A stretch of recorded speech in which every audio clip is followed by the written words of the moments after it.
स्वागत है आप सभी को वन रूम हिटारी फर्स्ट डांसेस होगी की एपिसोड नंबर 12 में। एपिसोड की स्टार्टिंग में हम देखते हैं सभी लड़कियां यहाँ पर सो रहे होते हैं। तभी लिलिस का जाग जाती है और कहती है अरे नहीं मैं तो वो करना भूल ही गई। नेक्स्ट टाइम देखते हैं सिंतारो यहाँ पर आओ और कुजुको के साथ रेसलिंग करके थक चुका होता है, इसलिए वो जल्दी से बिस्तर में जाकर सोने लगता है। तभी यहाँ पर लिलिस का आ जाती है जिस पर सिंतारो डर जाता है और वो कहते हैं मैं सबसे जरूरी चीज भूल गया। सिंतारो इस पर कहता है क्या? लिलिस का कहते हैं डेविल समनिंग। नेक्स्ट टाइम देखते हैं सभी लिलिस का के कहने पर बाहर आ चुके होते हैं, पर टोआ यहाँ पर अभी भी नींद में होती है। यहाँ पर सिंतारो लिलिस्का को कहता है अगर तुम ये करना भूल चुकी हो तो मुझे नहीं लगता ये कोई जरूरी चीज होगी। लिलिस्का कहते हैं अकल्ट क्लब कैंप करने का मेन पॉइंट तो यही है। सिंतारो कहता है पर हम तो अकल्ट क्लब के मेंबर है ही नहीं। तभी इज़ुमी लिलिस्का को कहती है क्या तुम्हें पता है डेविल समनिंग कैसे किया जाता है? लिलिस्का कहते हैं हाँ ये सभी चीजें इसमें लिखा हुआ है। और वो आगे कहते हैं हिसुई और मैंने एक बार इसे ट्राई किए थे पर ये फेल रहा, लेकिन तुम सभी की मदद से मुझे पूरा यकीन है कि हम ये कर लेंगे। पर सिंतारो मन में कहता है मुझे नहीं लगता ये सच में सक्सेस होगा। इज़ुमी कहते हैं मैं तैयार हूँ, ये एक मजेदार यादें बन सकती है। सुत्सुमी भी कहती है तुम सही कह रही हो, ये हमारा एक तरीके से करेज टेस्ट जैसा होगा।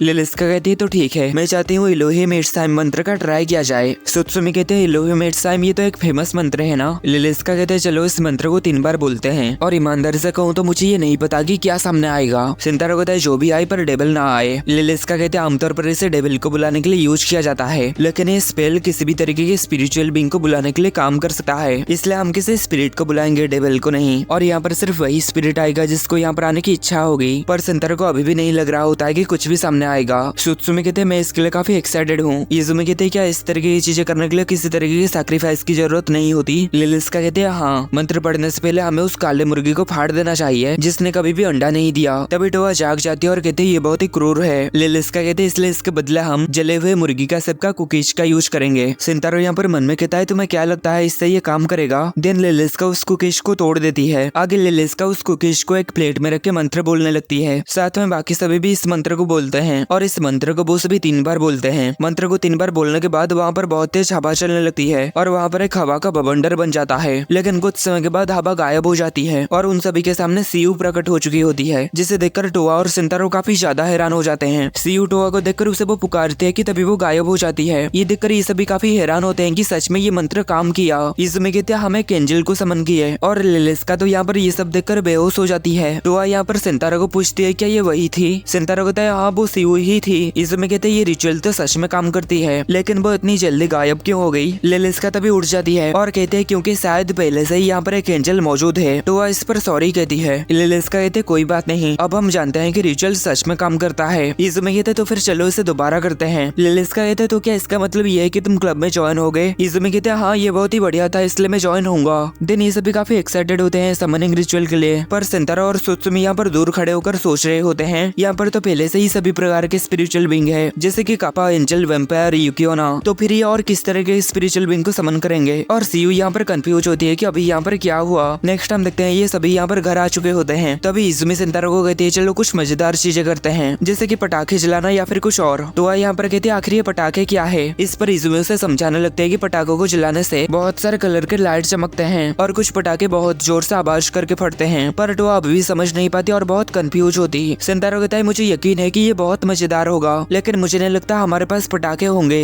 तभी आओई और कुजुको वहाँ पर आकर कहते हैं ये रहा बहुत सारे पटाखे हैं। ये देखकर वो सभी काफी हैरान होते हैं और खुश भी। देन वो सभी मिलकर पटाखे जलाने लगते हैं और लिलिस्का तो यहाँ पर स्टाइल मार रही होती है और सिंतारो यहाँ पर टोआ को पटाखे जलाना सिखा रहा होता है। तभी टोआ को याद आ जाती है कि इज़ुमी ने कही थी कुछ पटाखे बहुत तेज फटते हैं, इसलिए वो रोते हुए सिंतारो को कहते हैं क्या ये चीज फटने वाली है? सिंतारो कहता है ऐसा नहीं है, तुम चिंता मत करो। टोआ कहते पर मुझे बहुत डर लग रहा है। तभी सिंतारो उसे जला देता है जिससे वो पटाखा चमकते हुए जलने लगता है। टोआ इसे देखकर कहते ये बहुत ही सुंदर है। इन दोनों को ऐसे देखकर सुत्सुमी जलन महसूस कर रही होती है। तभी इज़ुमी कहते चलो इसे जलाते हैं। सुत्सुमी कहते ठीक है इज़ुमी, पर इज़ुमी इस पर गुस्सा हो जाती है क्योंकि सुत्सुमी उसे नोल ना बुला के इज़ुमी बुलाई। आगे सुत्सुमी कहते मुझे माफ कर दो, मुझे अभी भी इसकी आदत नहीं है। देन इज़ुमी कहते तो चलो इसे जलाते हैं और वो इसे जलाने के लिए सिंतारो को बुलाती है। तभी सुत्सुमी सिंतारो को कहती है पहले नोल की जलाओ। सिंतारो ये सुनकर कहता है क्या तुम दोनों हमेशा एक दूसरे को अपने पहले नाम से बुलाते थे? सुत्सुमी कहते हमने हाल ही में शुरू किया है। इज़ुमी कहते आखिरकार हम दोस्त जो हैं। तभी सुत्सुमी कहते रुको क्या तुम हमेशा टोआ और लिलिस्का को इसी नाम से नहीं बुलाते थे? इज़ुमी कहते शायद मैं सिंतारो की नकल कर रहा था। और सुत्सुमी यहाँ पर थोड़ी सी अजीब महसूस करती है क्योंकि उसे किसी के भी पहले नाम से बुलाने की आदत नहीं है। तभी इज़ुमी सिंतारो और सुत्सुमी को कहती है वैसे तुम दोनों अपने पहले नाम का यूज क्यों नहीं करते? सुत्सुमी इस पर नोल के ऊपर खुश हो जाती है और मन में कहती आखिरकार टोकोमित्सु और मैं एक दूसरे को पहले नाम से बुला सकते हैं। और सुत्सुमी यहाँ पर इमेजिन करने लगती है कि सिंतारो उसे कैसे सुमुगी बुलाएगा। देन सुत्सुमी कहते तो ठीक है, पहले मैं तुम्हें तुम्हारे पहले नाम से बुलाती हूँ। और ये यहाँ पर थोड़ी सी हड़बड़ाते हुए सिंतारो को सिंतारो बुला देती है। तभी सिंतारो कहता है पर मुझे तुम्हें सुत्सुमी बुलाना अच्छा लगता है। इस पर सुत्सुमी को एक बहुत बड़ा झटका लगता है। आगे सिंतारो उन दोनों की पटाखे को जलाने लगता है। सुत्सुमी मन में सोचती है सिंतारो और मैं यहीं पर खड़े हुए हैं, ना ही ज्यादा पास ना ही ज्यादा दूर, मैं उसके साथ बहुत खुश हूँ। दिन सिंतारो उन दोनों की पटाखे में आग लगा देता है और यहाँ पर लिलिस का अभी भी पटाखे के साथ स्टाइल मार रही होती है। हिसुई पटाखे को चला के काफी खुश होती है और बाकी सभी भी पटाखे चला के काफी मजे कर रहे होते हैं। इन सभी को इतना ज्यादा मजे करते हुए देखकर सिंतारो यहाँ पर काफी खुश होता है। दिन वो टोआ को देखकर शर्माने लगता है और कहता है शायद उसे गर्मी की छुट्टियां बहुत ज्यादा पसंद आया है। नेक्स्ट टाइम कुछ दिन के बाद का सीन देखते हैं। यहाँ पर सिंतारो और टोआ बाहर घूमने के लिए आए हुए होते हैं और आज ये दोनों स्काई ट्री देखने वाले हैं, जिसके लिए टोआ काफी ज्यादा एक्साइटेड होती है। टोआ कहते मैं स्काई ट्री देखने के लिए तो खुश हूँ, पर मैं और एक चीज के लिए भी खुश हूँ और वो चीज है मुझे आज पूरा दिन तुम्हारे साथ बिताने को मिलेगा। इस पर सिंतारो शर्माने लगता है। दिन हम देखते हैं वो दोनों स्काई ट्री के पास आ जाते हैं। टोआ इससे देखकर कहते हैं ये कितना बड़ा है। सिंतारो कहता है मैंने सुना है ये दुनिया का सबसे ज्यादा ऊंचा ब्रॉडकास्टिंग टावर है। टोआ कहते आखिर ब्रॉडकास्टिंग टावर क्या है। सिंतारो कहता है क्या तुम उन सोर्स को जानते हो जो तुम टीवी में देखते हो, वो सभी तो यहीं से ट्रांसमिट होते हैं। इस पर टोआ उस टावर को थैंक यू कहने लगती है। सिंतारो कहता है तो ठीक है चलो ऑब्जर्वेटरी चलते हैं। दिन वो दोनों यहाँ पर आ जाते हैं। टोआ कहते ये वो शॉपिंग मॉल के जैसा है जहाँ पर हम पिछली बार गए थे। आगे वो दोनों जाते हुए रेंटल किमोनो के शॉप को देखते हैं। सिंतारो कहता है क्या तुम एक युकाटा ट्राई करना चाहोगी,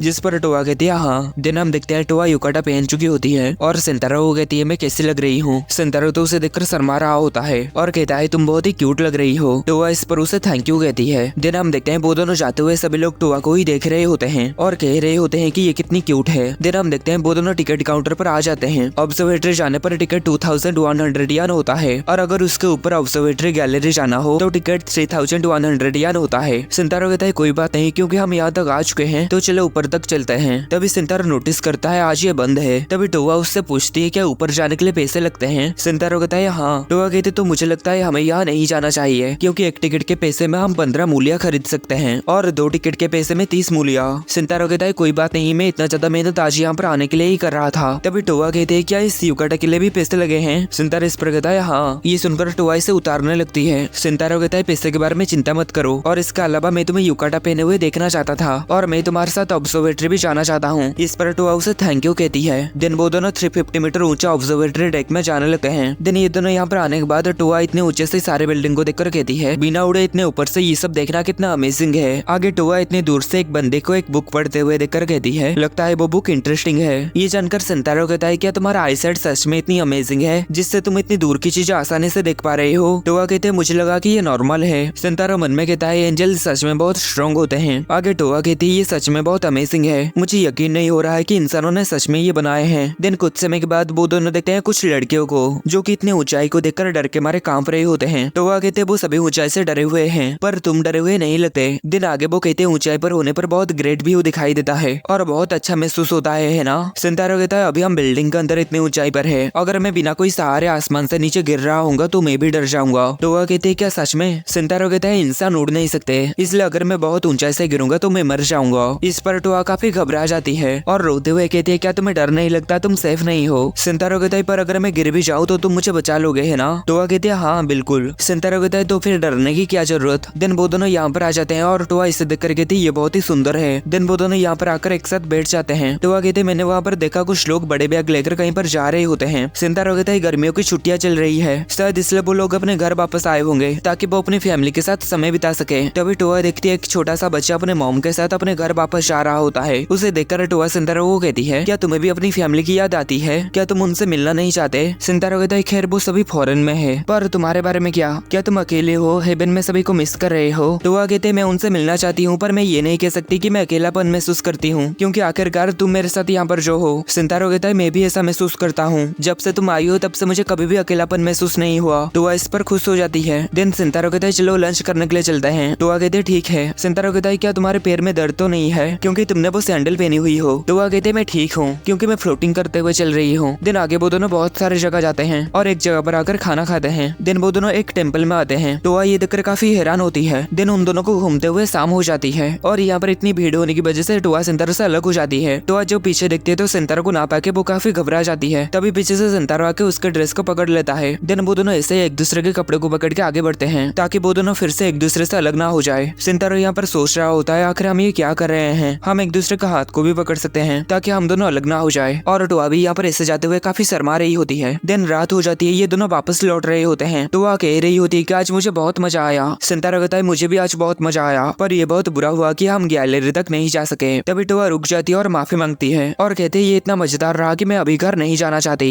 सिंतारा कहता है चिंता मत करो, समर ब्रेक अभी शुरू ही हुआ है, हमारे अभी भी बहुत अलग अलग जगह पर जाने का प्लान है। पर टोआ अभी भी थोड़ी सी दुखी होती है। इस पर सिंतारा कहता है तो ठीक है, मैं घर पहुंचने पर तुम्हें ये देने वाला था, लेकिन मैं तुम्हें ये अभी दे रहा हूँ। आज के इस दिन को याद रखने के लिए एक याद है। टोआ इसे देखकर काफी हैरान होती है। सिंतारा कहता है क्या तुम्हें ये नहीं चाहिए था? तभी वो सिंतारा को थैंक यू वेरी मच कहती है और आगे सिंतारा को कहती है मैं किसी तरह तुम्हारे लिए ये रिपे करना चाहती हूँ। सिंतारा कहता है कोई बात नहीं, तुम हमेशा मेरी बहुत मदद करती हो। दिन टोआ कहीं पर जाने लगती है और सिंतारा को कहती है मेरे पीछे आओ। दिन वो दोनों एक सुनसान जगह पर आ जाते हैं और टोआ यहाँ पर सिंतारा को कहते प्लीज अपने आंखें बंद करो। सिंतारा ऐसा ही करता है और टोआ कहते हिलना मत, और वो धीरे धीरे करके उसके पास आने लगती है। सिंतारा मन में कहता है ये क्या हो रहा है, क्या ये किस करने वाली है? सिंतारा अपनी आंखें खोल देता है और कहता है टोआ अभी इसके लिए बहुत जल्दी है। लेकिन तभी वो देखता है टोआ उसे लेकर आसमान में आ चुकी थी। इतनी ऊंचाई पर होने की वजह से सिंतारा की बुरी फटने लगती है और वो जोर जोर से चिल्लाने लगता है। टोआ उसे शांत करने लगती है और कहती है तुम गिरने नहीं वाले हो। सिंतारा ये देखकर कहता है क्या ये कोई एंजल की पावर है? आगे टोआ कहते हैं तुम मुझे जो गिफ्ट दिए थे उसे रीपे करने के लिए ये मेरा तरीका है। दिन सिंतारा अपने आसपास देखकर कहता है ये इतना ज्यादा बढ़िया है कि मेरे पास शब्द नहीं है कि मैं क्या कहूँ। दिन आगे वो कहता है तो तुम इस दुनिया को इस तरीके से देखते हो? टोआ कहते जिस दिन से मैं पृथ्वी में आया हूँ तब से मैं इतनी ऊंचा नहीं उड़ी हूँ। दिन आगे वो सिंतारा को कहते हैं जब मैं अर्थ में आया तब मैं बहुत ज्यादा एक्साइटेड थी, लेकिन उतना ही चिंतित भी थी, लेकिन तुम्हारी वजह से मुझे बहुत सारी जगह को जाने का मौका मिला। मैंने बहुत सारे दोस्त भी बनाई, मुझे उन सभी के साथ मिलकर बहुत कुछ जानने को मिला कि ये दुनिया बहुत मजेदार है। मुझे बहुत खुशी है कि मुझे तुमसे मिलने का मौका मिला, पर मुझे अभी भी इंसानों के बारे में बहुत कुछ सीखना है, इसलिए मैं उम्मीद करती हूँ कि हम आगे भी साथ साथ रहेंगे। सिंतारा कहता है मैं भी ऐसा ही चाहता हूँ। दिन वो कहता है चलो घर चलते हैं। टोआ भी कहते हैं हाँ। दिन टोआ सिंतारा को लेकर उड़ते हुए घर जाने लगती है। दिन हम सुत्सुमी को देखते हैं जो कि कुछ सामान लेकर घर जा रही होती है। दिन इजुमी को जो कि खिड़की के पास बैठी हुई होती है। दिन हम लिलिस्का और हिसुई को देखते हैं जो कि आसमान की ओर देख रहे होते हैं। नेक्स्ट हम सिंतारा को देखते हैं जो कि काफी शर्मा रहा होता है क्योंकि टोआ उसे इस तरीके से घर को लेकर जा रही होती है। नेक्स्ट हम अगले दिन का सीन देखते हैं। सिंतारा यहाँ पर अपना काम खत्म करके वापस जा रहा होता है। तभी वो जाते हुए वही दो कैट को देखता है जो कि फर्स्ट एपिसोड में लड़ रहे थे और टोआ इन दोनों को शांत करने में लग गई थी। दिन सिंतारा उन दोनों को बाय कहकर जाने लगता है और जाते हुए सोच रहा होता है मेरा नाम है टोकुमित्सु सिंतारो। मुझे लगा था कि मैं एक नॉर्मल 16 साल का लड़का हूँ, पर अब मुझे एहसास हुआ।